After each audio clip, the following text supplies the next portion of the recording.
All right, welcome to another episode of the DC Podcast. And we are continuing a series on critical theory. Are you going to be serious for this whole episode? Am I being serious? I think I'm just tired. Okay. Well, if you're watching, pray for Russell. Yeah, if you're watching us on video, you'll see we're in a fancy studio. Mm-hmm. Do you like this pallet wood wall behind me? I do. I was up all night making that. Wow. Did you get all the termites out of that wood?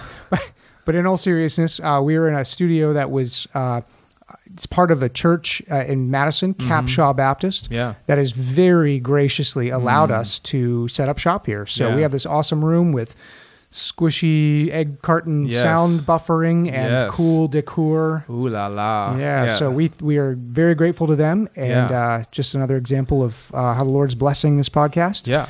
And so we'll be here for the foreseeable future. Yeah. If you're listening to this on audio, you have no interest in what I'm talking about. No. And you also won't be able to appreciate the next thing that we're going to highlight.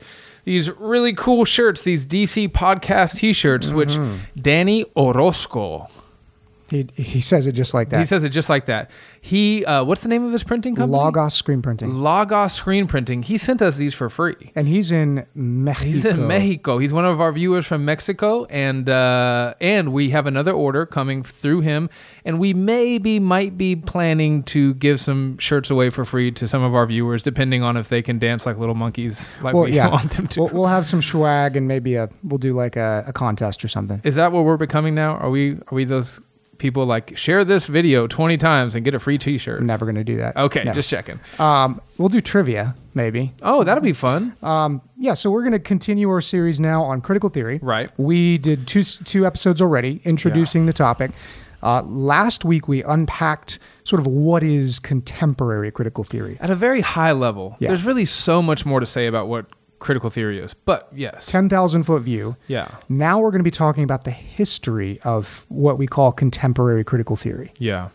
In order to understand the history of critical theory, you have to understand some, not all, of the history of Marxism, particularly cultural Marxism.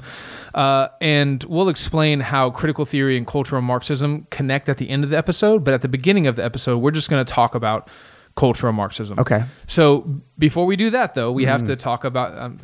we are historians. Before we even do that... 3 more steps backwards. That's right. We just have to talk about Marx and his vision and what Marxism was. And we're not going to talk about that at length. But if you remember in our last episode, we talked about the 4 key elements. And the first element of critical theory is that the whole world is separated up into binaries, right? Okay. And it's the oppressed versus the oppressor, okay? Right. Now, that didn't originate with Marx, but it was very much popularized and systematized by Marx and Hegel, and they saw that that demarcation, oppressed and oppressor, falling along primarily economic lines. Okay, and his whole thing was this: economic oppression leads to alienation. There are 4 different kinds of alienation. The labor is alienated from the fruits of his labor, so on and so forth. And this is not the Marx with the little mustache who did black and white comedy. Groucho Marx? Yeah, this is him. So moving on. Same guy, sorry. No, this was Marx, the German who pretended like he wasn't Jewish. That's right. The rabid anti-Semite who was actually very much Jewish. That's the guy with the big mustache. That's right. We're on the same page. That's right. Now, one of the things that Marx did was he prophesied, if I may use that language, and I will because it's a religion, a very violent uprising. Okay, now this is opposed to the earlier visions of socialism. Earlier visions of socialism were like, hey, we're going to buy this compound and we're going to come live a perfect life, and everybody's going to come and see this life, and they're going to be like drawn in like a moth to a flame. So Marx's vision was very much different than that. So these guys thought, oh, everyone's going to love what they see. Marx was like, no, people aren't going to love this. What's going to have to happen is that the proletariat's going to have to rise up and throw off the chains of the bourgeoisie. Okay? And here's the thing. Marx was wrong. So the inevitable course of history, in Marx's view... The dialectic, right? Ultimately, this revolution is going to happen. The proletariat's going to seize control of the means of production. Yeah. Everything will... Upside down world. That's right. And even in his own lifetime, you see in some of his writings where he is wondering why it didn't happen. Okay. And he wasn't just wrong about the uprising. He was wrong about everything. Okay. And that's what leads us into the next important character in the development of critical theory, beginning with cultural Marxism, is this guy named Antonio Gramsci, not Gramsci. Gramsci is his name. And he was a young socialist from Italy. You want to tell your little story? He was a hunchback. He was a hunchback. I don't know why I feel like bringing that up. It's pertinent. The hunchback of... He fell downstairs. Italy. In Italy. As a young man, he was injured, and he never really fully recovered, and he had health problems, and he had a hunchback. Yeah, the hunchback of... Just want to give you some visuals to go with this. Now, he was a socialist, and he did a lot of stuff that socialists do in Italy, and he was doing it at the time when fascism came to power in that country, and he ended up being seen as a very serious threat to the state. And in 1926, he was imprisoned. He was in prison for 8 years, and then after he got out, he died 3 years later. Okay, so he got out in 1934. He died in 1937, if I got that right. Now, what's really important is not what he did before he was imprisoned, or even what he did when he was after when he got out. What's important is what he did while he was in prison. He had a lot of free time on his hands, okay? And one of the things that old Antonio the Hunchback did while he was locked away in the dungeon was ask himself, why has this failed? Because Marx is obviously right, don't you know? You know, Marx is obviously right. But how can he be right and this whole thing not do what it's supposed to do? And so a lot of his writings were collected after his death, and they came to be called the prison notebooks. Now, why is this guy so important? Well, first of all, let me just say, I forgot this. It's very important. What's funny is he was asking the question, why has Marxism failed? And he hadn't even begun to see the ways that Marxism has failed. I mean, he just saw the very tip of the iceberg. If he would have got to live 100 more years, man, he would have been asking a lot more questions. He probably would have abandoned. Well, he was a Marxist. Yeah. He shared the goals of Marx. And he decided that the problem was fundamentally one of strategy. Yeah, that's right. So that's what brings us to our next point regarding his writings, is that Marx, he thought that culture was downstream from the economy. You know, he saw everything through this financial lens, right? This economic lens. But Gramsci says, no, actually, maybe 7 years into a sentence, he's like, I think that that's wrong. And so he flips it on its head and he says, if you have all these systems and values and institutions in place, this hegemony, that's number 2 from last episode, okay? If you have this hegemony in place, it doesn't matter what you do economically until you replace that hegemony, okay? So the workers, they're not going to join this violent uprising against the oppressive class because they've sort of been blinded and brainwashed by the capitalist Christian culture they live in. That's right. To not see their oppression. They're too connected to the church. Their sustenance is too related to the capitalist mechanism. Yep. The nuclear family is too bound up with their sense of identity and all these other things. Right. And Gramsci's main beef was with a Christian hegemony that was still latent throughout Europe. And he said that in order for Marxism to really work, you have to destroy that hegemony. And one author, John Fulton, he put it like this, and I thought it's pretty succinct and helpful. He says, unless and until Western culture is de-Christianized, Western society will never be decapitalized. Okay? So now we get to another important question, Russell. How do we tear down the Christian hegemony? You tell me. Well, if I was if I was a neo-Marxist who wanted to destroy the West, I'd start with their children and their supple little minds. Ooh, that's very interesting. And what else would you do? I'd probably go after all of their academic institutions, and then probably their entertainment industry, and then eventually into their politics. Yeah, man. And then once everyone has had all of the hegemony of Christian capitalist society and the Protestant work ethic and the family stripped from their conscience, and it's just rubble. Well, now we can rebuild. That's right. That which you just described is what Antonio Gramsci called the long march through the institutions of power. So he envisioned an army of Marxist intellectuals colonizing and controlling the key cultural Marxism here? See what we're doing? The key cultural institutions of society. Let me give you a direct quote from Gramsci, okay? Okay. In the new order, socialism will triumph by first capturing the culture via infiltration of schools, universities, churches, and the media. Churches, Defend and Confirm podcast. Churches and the media by transforming the consciousness of society. Now, listen. when I first started digging into this stuff a number of years ago, I heard some people saying some good things and issuing some fair warnings, but they said some stuff that kind of rubbed me the wrong way. They talked about like the Marxist infiltration and the way since the 1960s the Marxists have been infiltrating the universities to try to brainwash the future generations of people. And I just thought, that's not helpful. That's just we don't need that kind of conspiracy theory stuff. Right. That's like the grandparent chain email in all caps that gets sent around. Wake up, America. The socialists are invading. But no, those people were actually right. When you read the actual source material of these people, and there's more people that we're going to talk about, you see that Gramsci used the word infiltrate. That's not your crazy grandma. It's not a conspiracy if everybody's out in the open broadcasting it in their published work. Yeah, it's that's not right. a secret. They're like, here's our plan. Literally what they've been trying to do since the mid 20th century. Yeah. So guys that I scolded privately in my head when I was paying attention to your stuff, I repent. Okay, you were right. This is part of the plan. Okay, so how significant is Gramsci? Well, in cultural studies, which critical theory is, he may be the most influential thinker besides Marx, maybe another guy named Mark Hughes that we're going to talk about here in a minute. So that's all we have to say about Gramsci for now. Now, what you need to know is that simultaneously to him doing his work in prison, there was something else called the Frankfurt School, okay? Real quick, before we talk about that, it's important to know that Gramsci's idea and what comes out of the Frankfurt School, these weren't eureka moments. This questioning of why isn't Marxism working was in the air of intellectualism in Europe around this time. And this was a time of pretty profound pessimism in the Western world as a whole. The First World War had ended. It was a bloodbath. The Second World War was in progress. You just had the sort of the hope of progress and scientific enlightenment and all these wonderful things as we came into the 20th century has just been basically weaponized. And then you have the Great Depression. I mean, there's so much that they're looking around trying to figure out. That's right. Yeah. And, they're obviously not going to say that socialism is the problem, right?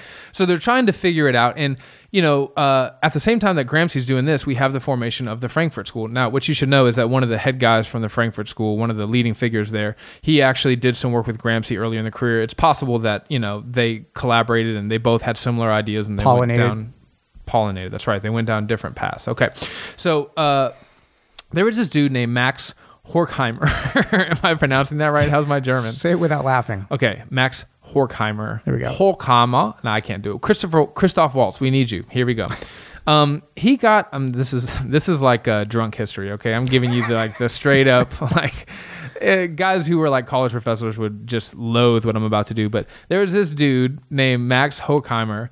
And he got a bunch of other Marxist dudes together to form a Marxist think tank at the University of Goethe, which is Goethe, Goethe, obviously, at Frankfurt, Germany. And they did a lot of stuff in Germany that nobody really paid any attention to.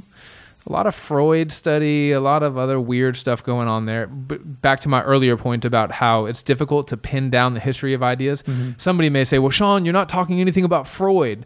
Okay, Freud was a massive influence at the Frankfurt School, but that doesn't change what I'm about to say. Well, and also, just not to make this longer than it already is. No, I don't mind. These guys were not ideologically unified themselves. That's right. They were not a monolith. And if you've read anything from this time period, this world of postmodernism is well known for guys, particularly in Germany in the mid-20th century, writing these voluminous works that are so profoundly controversial and nearly impossible to understand.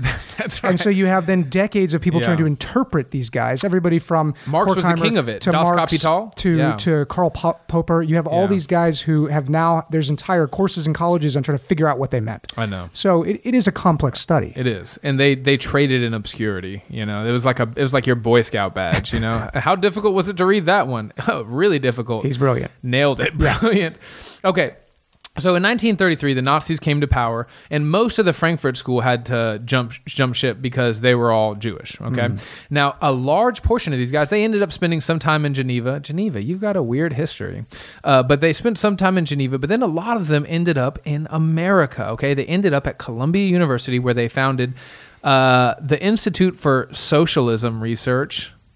No, it's the Institute for Social Research, but it was basically the Institute for Socialism Research.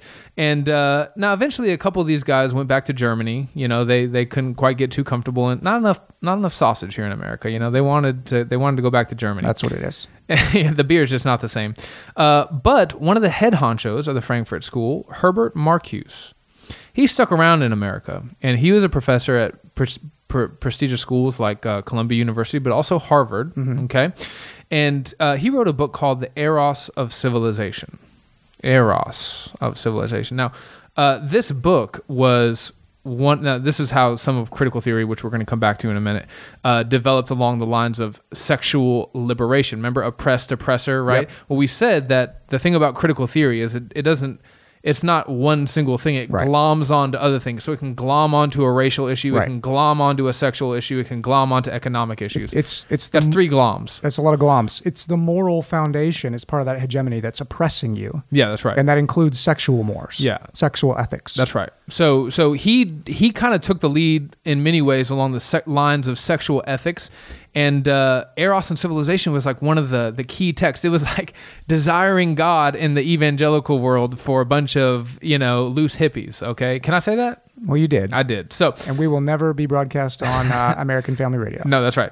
Now, this book may be single-handedly responsible for the work of what happened at the Frankfurt School going mainstream in America. Because like I said, a lot of what they did in Germany nobody was really paying attention to it, but they were able to gain some ground in America in the 60s during the sexual revolution, particularly through guys like Marcuse in this book. And it's a bit of a backdoor entry, if you will, into the American system. So Marcuse was also the leading critic of classically liberal views of tolerance. For example, I'm just giving you an example. So you're like, okay, well, what does the Frankfurt School have to do with this stuff? Well, let me just give you another example, okay? How would you define tolerance, Russell, along classically liberal lines? I don't mean liberalism left, I mean classic liberalism. So classic liberalism would define tolerance as a willingness to bear with opinions and people who you disagree with. Yeah, that's right. So Marcuse says no. He says that's actually intolerance. Okay, what you're doing is your view of tolerance and free speech and all that stuff, sound familiar? Oh, yeah. Just tools of oppression, okay? So two things there. Yeah. Sorry to interrupt you. No, you're fine. Number one, it is fascinating to see that the redefinition of terms has been a tool in critical theory as far back as the mid-20th century. Yeah.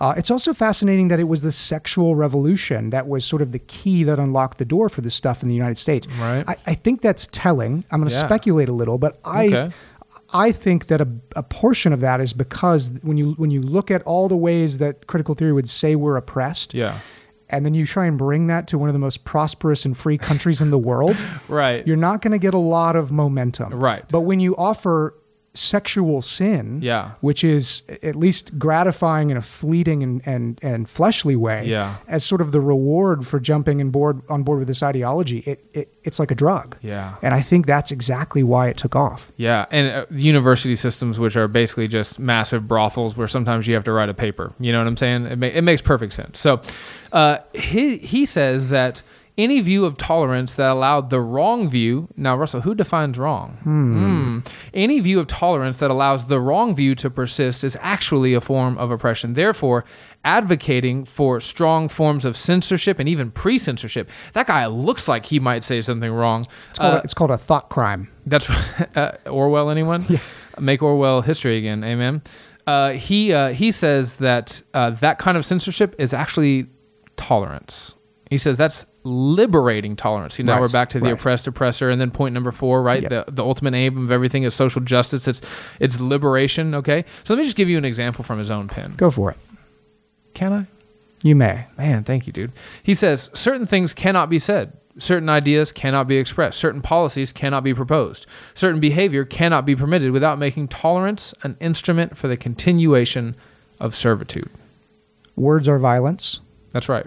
Silence is violence. Yep. Hate speech. Yep. All of these concepts and phrases have their ontology, their source is in this train of thought. That's right. Yeah, and he's not necessarily the author of it, but he certainly perpetuated it. He does not stand alone. That's right, but he popularized it. Yeah.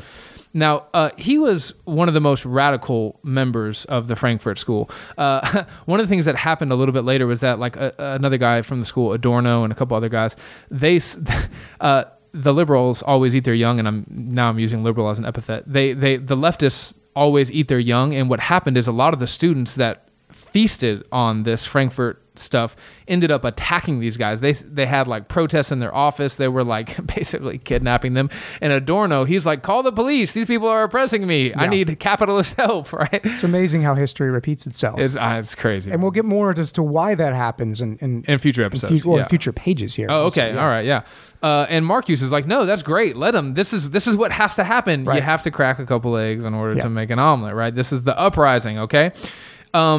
But here's what you need to know. Marcuse, other guys from the Frankfurt School, they were the architects of the New Left, okay? A small army of people nurtured in critical theory in the university systems of the 1960s and 70s, 80s. 90s comes next. 90s. Yep. They went on to become politicians, media figures, activists, educators. The long march through the institutions of the culture worked. Now, how successful it has been remains to be seen. The fact that we're able to sit here and have this conversation means it has not absolutely won the day. Right. Because somebody would have to come and liberate us from this viewpoint. From our intolerance. That's right. Yeah. Okay. By the way, Marcuse, just to tell you how influential he is, okay? In the Paris uprisings of the students in 1968, a lot of the students there carried signs that had Marx, Mao, and Marcuse on them, okay? So the three M's of Marxism, okay? So he was very important, very influential, very widely read, and still is to this day, okay? So how does all of this fit into critical theory? Right, so we said, okay, we need to, in order to understand critical theory, you have to understand Marxism, and then you have to understand how it evolved into cultural Marxism. Where does critical theory fit into this? Well, critical theory is kind of like the wrecking ball of cultural Marxism. Cultural Marxism says we have to accomplish the revolution through cultural means first, and how you do that is critical theory. So in one sense, in Resolution 9 that passed at the SBC 2 years ago, where they talked about things like this as tools, in one sense, they're right. But in another very important sense, it doesn't matter. It's a tool that's inextricably connected to a completely morally bankrupt, evil worldview. Right. And it's just essentially negative in nature. Traditional theory, which is in contrast to critical theory, traditional theory just aims to understand the world, right? Sociologists go in and they go, oh, the way those people do. Yep. Let me take notes. Like the guy in the jungle that's just watching. Yeah. Doesn't step on the flowers, doesn't help the animal survive when it falls in the quicksand. That's right. This is where my mind is. No, okay, that's good. I like it. Because he's just watching nature. He doesn't want to interfere. Yeah, that's right. And it's difficult to do that, right? But it's one way to approach things. In contrast to that, we have critical theory, which says, no, I don't want to do that at all. I want to undermine society. Traditional theory looks at society, tries to understand it, describe it, explain it. Critical theory says, no, we want to undermine society. Tenet number 4 from last week, okay? It is, as many of the architects of critical theory readily admit, fundamentally a negative discipline. What do I mean by that, Russell?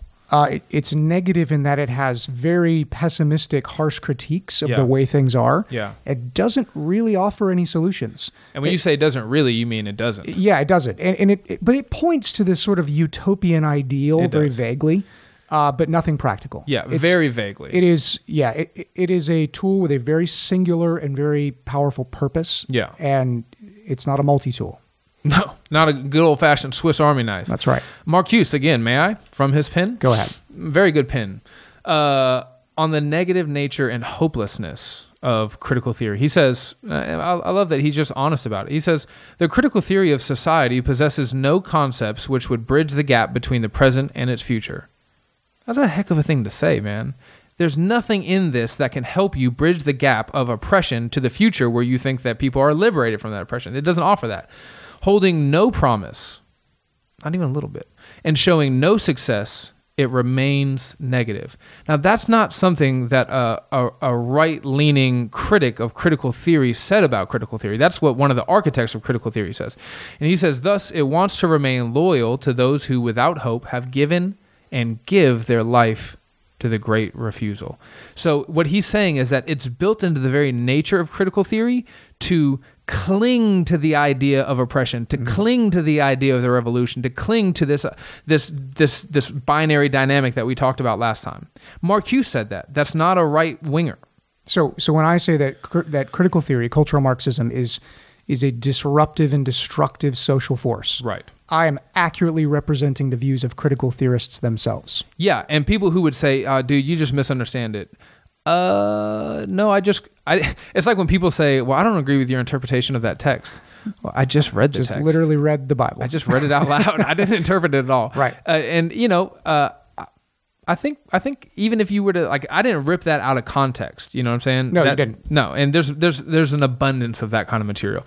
So critical theory, like other ideas, it has morphed and mutated with time. So traditional critical theory, which grew out of the Frankfurt School. Like a twisted and ugly butterfly. I was hoping you were going to do the third tree coming analogy. Out of its cocoon. I was going to say like a deformed tree that grew up out of the ground. No. Ethan? Keep going. Anyways, yeah, it has morphed and mutated with time, and that's why people try to make a distinction between classic critical theory and contemporary critical theory, and they want to say, well, critical race theory isn't the same thing as traditional critical theory, and like critical queer theory is not the same thing. Or critical theory of all stripes is not Marxism. That's right. Because traditional Marxism has a totally inverted view of history and the forces of history driving revolution. That's right. And to that, I just want to say, yeah, I know a dog isn't a wolf, but it is. Well, you know what I'm saying? And those who will make that argument are generally not even satisfied with calling these things neo-Marxism or cultural Marxism, right? Which is ironic because I don't know that they would have such an issue with calling white guys with shaved heads in Arkansas who have swastika tattoos on their chests neo-Nazis. Right, even though they've very dissimilar to never German lived in Nazis. Germany. None of them are blonde and blue-eyed. No German nationalism, but we call them neo-Nazis. That's because right. These ideas do evolve over time. That's right. They all come from the same seed. Keep going. One more thing I want to say about this. There's no faceless cabal of cultural Marxists, right? So one of the ways that I think is unhelpful that certain people talk about cultural Marxism is like there's like a backroom gathering and there's like a snack table. You know, there's hummus and everybody's got their hoods on and like, you know, get you a snack before we go into this long meeting. It's all vegan snacks. It's all vegan snacks because we're going to destroy the patriarchy before the night is over, right? It's not like that. And conservatives are often guilty of speaking like it is. I know. And it's just not that way. I mean, but we don't need to imagine these conspiracy theories with these Soviet operators in academia and Hollywood because it's so transparent. That's right. They've been saying this since day one. It's kind of like when people used to talk about like Jay-Z being like the arm of the Illuminati, and I would just be like, and Kanye West. It's like, if you just listen to his music, it's self-evidently demonic. He's not, if that were true, he's not really trying to hide anything, you know? We'll debate that later. But. Yeah, that's right. So anyways, cultural Marxists, most of them are very upfront and open about what their aims are. Now, that doesn't mean that there aren't people who haven't been influenced by it, that aren't unwittingly propagating these ideas or pollinating these ideas out there in the culture. That's certainly happening. But there's a big difference between unwittingly doing something and being part of like a secret, shadowy organization. So friends, just know that most of this is just alive and well. Nobody even blinks at it in the university system when professors teach on it or students talk about it. That's right. It's to the point where the leaders of Black Lives Matter, and Black Lives do matter, but the organization Black Lives Matter, when they came out recently and said, we are trained Marxists, they felt like they could do that because there's just no reason to hide it. And what did that do to their public image? I probably helped them. Yeah, honestly. It did nothing negative. All the conservatives were like, oh, we knew it. Told you. Like, yeah, but you could have just seen that anyways. Just gone to their website. Yeah, just boom, boom, boom. Honestly, you can go to their website and look at all their core tenets, and you can find them in Marx's 10 planks of the revolution. So, yeah. Well, that wraps it up. I think so. I think this has been helpful. So we did the history of critical theory today, and then next episode will be Do we know? I think we're going to be critiquing critical theory. Critiquing critical theory. Critically criticizing critical theory. Nice. And I just have a feeling that's not going to happen in one episode. It may not. Yeah. We were ambitious thinking this would be done in 6. Yeah, I think so. And you knew that. You said that. But it's going to get exciting, so buckle up. If you've been listening to these 3, you're probably waiting. I mean, I feel like I've been chomping at the bit a little bit. Yeah, just dive in there. So yeah, we're gonna criticize critical theory. Yeah. Be praying for us. Please do. You know, what we're doing just with this podcast in general is inviting spiritual warfare. It's inviting emotional and spiritual baggage and stress. And both of us have lives to live outside of this podcast, and we are totally fallible human beings, and we need to be lifted up with all the prayer that you can muster. So, Amen. Yeah. Thanks, all right. All right. That's it. We'll catch you next time. Thanks for listening. Thanks, guys.